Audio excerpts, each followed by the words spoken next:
যারা আগের লেকচারগুলো দেখো নাই, আমরা বেশ অনেকগুলো লেকচার শেষ করেছি।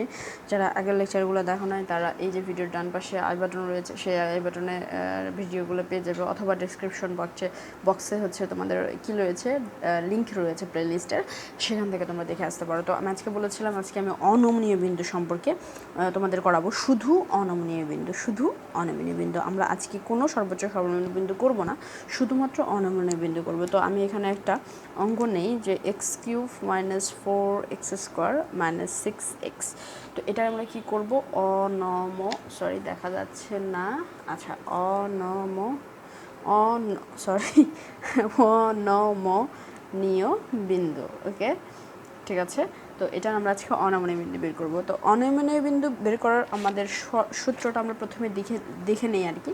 তো অনমনীয় বিন্দুর প্রয়োজনীয় শর্ত হচ্ছে দ্বিতীয় অন্তরকরণ, অর্থাৎ d² dx², এটাকে আমরা বলি দ্বিতীয় অন্তরকরণ।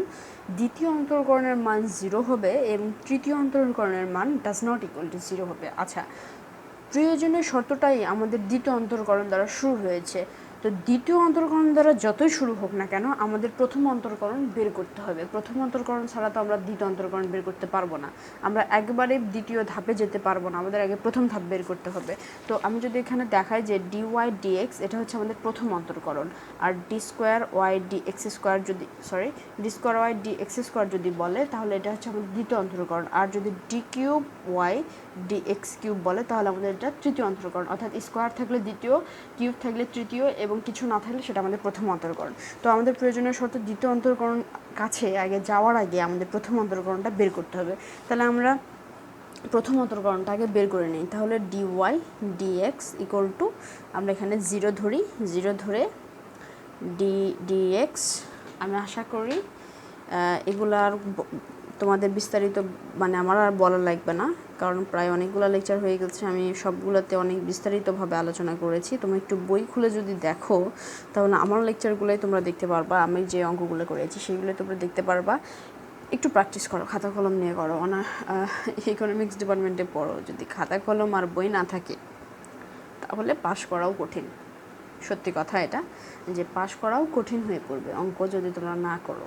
অবশ্যই তোমাদের অঙ্ক করতে হবে, অঙ্ক ছাড়া পাশ করতে পারবে না। অনেকে অঙ্কেতে যে আগে মার খাবে, কিন্তু এই অঙ্কটা যদি একটু ভালো করে করে তাহলে কিন্তু 100-এ 100 পাওয়া পসিবল, কিন্তু অনেকে এটাই করবে না। যাই হোক, এটা ডিফারেন্সিয়েশন, তো আলাদা আলাদা করে আমি লিখবো না, একবারে করবো। 3x² - 8x - 16। এটা কীভাবে করলাম আগের লেকচারগুলো দেখে আসো, এই আই বাটনে পেয়ে যাবে, আই বাটনে এখানে পেয়ে যাবে, সেখান থেকে দেখে আসো এটা কিভাবে হলো। যাই হোক, এটা আমাদের অন্তরকরণ করার পর প্রথমে আমরা এ মানটা পেয়েছি, তো এটা আমাদের হবে F O C, first order condition, এটা হলো। এখন আমরা কি করতাম, দেখো, এই ফার্স্ট অর্ডার কন্ডিশনটা বের করার পরে আমরা এক্সের মানটা বের করতাম। দেখো, এটা আমাদের ফার্স্ট অর্ডার কন্ডিশন। আমি যদি একটু মার্জিন করি, দেখো এটা আমাদের কিন্তু ফার্স্ট অর্ডার কন্ডিশন, আগের অঙ্কে গত লেকচারে করেছিলাম। ফার্স্ট অর্ডার কন্ডিশনটা পাওয়ার পরেও কিন্তু আমরা এক্সের মানটা বের করেছি। কেন এক্সের মানটা আমাদের প্রয়োজন ছিল? কারণ সেখানে আমরা সর্বোচ্চ এবং সর্বনিম্ন বিন্দু বের করার চেষ্টা করেছি, কিন্তু যেহেতু এখানে আমরা সর্বোচ্চ কিংবা সর্বনিম্ন বিন্দু বের করব না, শুধু কী করব, অনমনীয় বিন্দু বের করব, এই জন্য আমরা কি করব না, এক্সের মান এখানে বের করব না। এখানে এক্সের মানের আমাদের কোনো প্রয়োজন নেই, এটাকে এরকমই রেখে দেবো। কিন্তু যদি এখানে সর্বোচ্চ বা সর্বনিম্ন বিন্দু বলতো তাহলে কিন্তু আমরা আগের লেকচারে যেভাবে করেছিলাম যে সর্বোচ্চ বিন্দু বের করতে হবে, সর্বনিম্ন বিন্দু বের করতে হবে, সেভাবে করতাম। কিন্তু এখানে শুধু আমরা অনমনীয় বিন্দু বের করব, তাই আমরা এত কিছু করব না। তাহলে আমাদের ফার্স্ট অর্ডার কন্ডিশনটা পেয়ে গেল, প্রথম অন্তরকরণের কাজ শেষ। এখন আমরা দ্বিতীয় অন্তরকরণের কাছে চলে যাব। তো আমরা সূত্রতে দেখেছিলাম দ্বিতীয় অন্তরকরণটাই হবে এর হচ্ছে প্রয়োজনীয় শর্ত। সুতরাং আমরা এখানে লিখব যে প্রয়োজনীয় শর্ত। সূত্রতে কি লেখা আছে, প্রয়োজনীয় শর্ত দ্বিতীয় অন্তরকরণ dx² কি = 0 না কি লেখা আছে, আমাদের এখানে কত হবে, 0 হবে, আমাদের কত হবে, 0 হবে। সুতরাং আমরা এখানে 0 লিখলাম। তো লেখার পরে এটাকে আমরা ভেঙে লিখব ddx। আচ্ছা, ভেঙে লেখার কোনো প্রয়োজন নেই। দেখো, একটা কাজ করতে পারি আমরা, আমাদের ভেঙে লিখতে হবে, কারণ দ্বিতীয় অন্তরকরণ আমাদের বের করতে হবে। আমরা তো দ্বিতীয় অন্তরকরণ আগে বের করে নেই, তাহলে আমরা এটা কি লিখবো, dx আগে লিখবো, লেখার পরে আমরা লিখবো dy dx। ডিওয়াই ডিএক্স, ঠিক আছে। দেখো এই দ্বিতীয় অন্তরকরণটা ভেঙে লেখার পদ্ধতি, প্রথমে তোমরা ডিডিএক্স দিবা, দেওয়ার পরে প্রথম অন্তরকরণ করার টাইম ফার্স্টের লাইন কি লিখেছিলে ডিওয়াই ডিএক্স, সেটা ব্র্যাকেটের ভিতরে লিখবা, ঠিক আছে।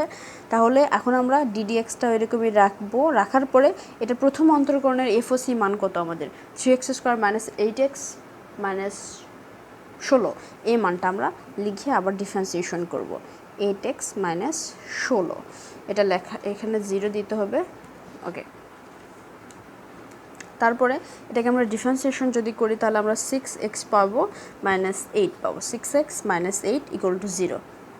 এখন এখান থেকে আমাদের কি বের করতে হবে, x এর মান বের করতে হবে। তো x এর মান আমরা কি করতে পারি, -8কে ওপাশে পার করে দিলে হয় +8 হয়ে গেল, দেন x = 8 ভাগ 6, 6 এর সাথে এক্সটা গুণাকারে আছে, তো শুধু আমরা এক্স রাখলাম, যেহেতু গুণাকারে আছে ডান পাশে পার হয়ে 6টা কি হয়ে গেল, ভাগ হয়ে গেল। তাহলে 8 ভাগ 6 আমাদের আসে হচ্ছে 1.33, তাহলে x = 1.33, এটা পেয়ে গেলাম, অর্থাৎ প্রয়োজনীয় শর্ত আমাদের শেষ। এখন আমাদের পর্যাপ্ত শর্তের কাছে যেতে হবে, পর্যাপ্ত শর্ত। তাহলে পর্যাপ্ত শর্ততে সূত্রের দিকে আমরা এগিয়ে যাই, যে সব পর্যাপ্ত শর্ততে তৃতীয় অন্তরকরণটা বের করতে হবে এবং তৃতীয় অন্তরকরণটা >0 হবে। তাহলে তৃতীয় অন্তরকরণ কিভাবে লিখতে হয়, d³ এবং dx³, এটাকে আমরা ভেঙে কিভাবে লিখব, ভেঙে লেখার পদ্ধতি হচ্ছে ডিডিএক্সটা আমরা লিখব, ডিডিএক্সটা লেখার পর ব্র্যাকেটের মধ্যে দ্বিতীয় অন্তরকরণ, এই যে দ্বিতীয় অন্তরকরণ x² আছে, তার মানে এটা দ্বিতীয় অন্তরকরণের এই মানটা লিখে দিব, যে d² dx², ঠিক আছে। তারপর ডিডিএক্সটা আমরা লিখব, লেখার পরে দ্বিতীয় অন্তরকরণের আমরা এফওসি মানটা কোনটা পেয়েছি, অর্থাৎ দ্বিতীয় অন্তরকরণ করার পরে কোন মানটা পেয়েছি আমরা, এই যে এই মানটা প্রথমে পেয়েছি 6x - 8x, এটা হচ্ছে আমাদের এফওসি। তো এটাকে আবার আমাদের ডিফারেন্সিয়েশন করতে হবে, যদি আমরা এটাকে ডিফারেন্সিয়েশন করি তাহলে এখানে পাবো আমরা 6, তাহলে 6 কি 0 তো অবশ্যই নাই, তাহলে 0 না, 0 থেকে বড়, তাহলে 6 > 0, তার মানে পর্যাপ্ত শর্তটা আমাদের পূরণ করেছে। পর্যাপ্ত শর্ততে আমাদের বলেছিল তৃতীয় অন্তরকরণে, যে 3 দেখতে পাচ্ছ, যে তৃতীয় অন্তরকরণের মানটা 0 হওয়া যাবে না। আমাদের যে তৃতীয় অন্তরকরণের মানটা কি 0 হয়েছে, 0 কিন্তু হয় নাই, 6 হয়েছে, অর্থাৎ 6 তো 0 নয়, তার মানে এটা আমাদের হয়েছে। এখন আমরা x এর মানটা 1.33 পেয়ে গেছি, এখন আমরা y এর মানটা বের করব। তাহলে x = 1.33 হলে y এর আমরা মূল যে সমীকরণ x³ আমাদের মূল যে সমীকরণটা রয়েছে সেই সমীকরণটা আমরা লিখব, যে x³ - 4x² - 16x, এই x এর জায়গায় আমরা কি বসাবো, x এর যে মানটা 1.33 এই মানটা বসাবো। তাহলে 1.33 উপরে কিউব -4 1.33 উপরে স্কোয়ার -16 × 1.33, এখানে গুণ দেই, তাহলে এটাকে তোমরা ক্যালকুলেশন করো, ক্যালকুলেটর করলে মান আসবে -26.01। তাহলে অনমনীয় বিন্দুটা কি বেরোলো, অনমনীয় বিন্দু x = 1.33 এবং y = 26.01। এই যে বিন্দু মানে x এর মান বের করতে হবে, y এর মান বের করতে হবে, সুতরাং আমরা অনমনীয় বিন্দুটা বের করতে সক্ষম হয়েছিলাম। আবার বলি কি করলাম, অনমনীয় বিন্দু বের করার জন্য এখানে শুধু আমাদের অনমনীয় বিন্দুর কথা বলেছে, সুতরাং অনমনীয় বিন্দু বের করার জন্য আমরা প্রথম অন্তরকরণ করেছি, প্রথম অন্তরকরণ করার পর এফওসিটা এইরকমই রেখেছি, এখানে কিন্তু আমরা x এর মানটা বের করিনি।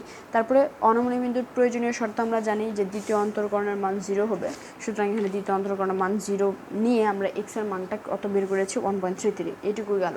তারপর পর্যাপ্ত শর্ততে আমরা জানি যে তৃতীয় অন্তরকরণ বের করতে হয়, সুতরাং আমরা তৃতীয় অন্তরকরণ এখানে বের করেছি, বের করার পরে x এর মান পেয়েছি, y এর মান পেয়েছি, এটাই আমাদের অঙ্ক শেষ। এটা এরকম করে 2-3 বার দেখলে মুখস্থর মতো হয়ে যাবে আর কি। তো আজকে এ পর্যন্তই, সে পর্যন্ত সবাই ভালো থাকো, সুস্থ থাকো, খুব শীঘ্রই আমরা পরবর্তী লেকচার নিয়ে হাজির হব।